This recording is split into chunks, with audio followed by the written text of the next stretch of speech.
Hello there, and welcome to my channel, Novice Modelling in the Midlife Crisis. My name's Andy, and today I'm going to do a quick what's in the box review of my plastic model, Supermarine Spitfire Mark 5B. Now, for those of you who aren't familiar with the company Plastic Model, they're actually based in Bakırköy, Istanbul. So maybe that kind of explains why you've never heard of them. Now, I've actually reviewed another model that interestingly was also produced by PM Model. This one was actually rebranded and sold in the UK under the company name Pioneer 2. And as we can see, this is a Spitfire 5C Tropical. Now, I've actually kit reviewed this already, and I've actually had a go at building it.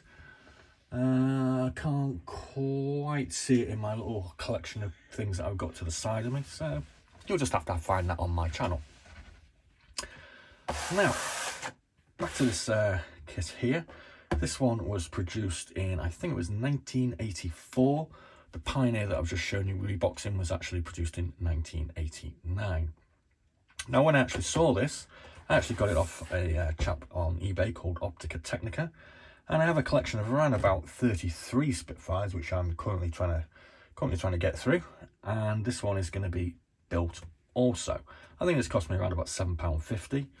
This chap Optica Technica has a rather expansive collection of vintage models, so if you're interested in vintage models like apparently I am, you might want to check him out.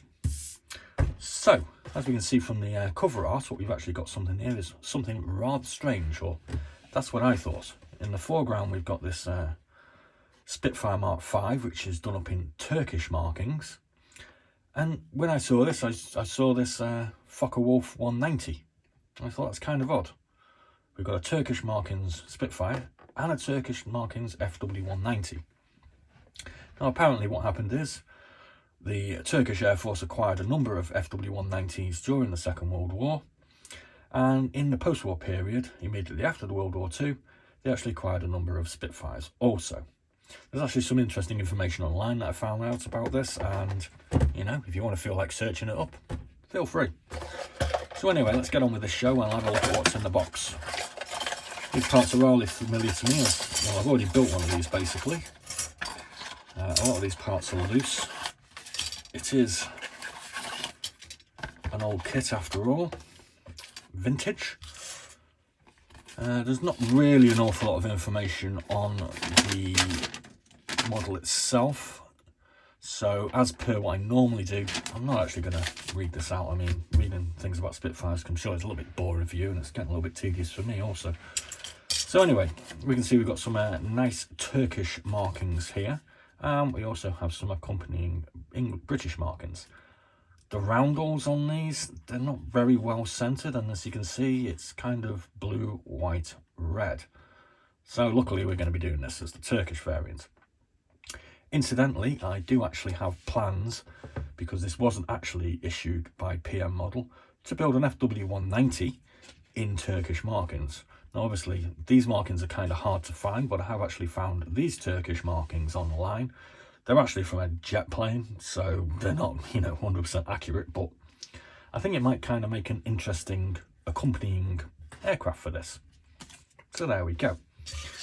Now, as you probably expect, this is a rather basic kit, and it's not particularly well detailed. It has got panel lines, but they are not, well, they're not the best because they're actually raised panel lines, so they're not that great. As we can see, we've got the tropical filter, which has already been attached. Again, it's a basic kit.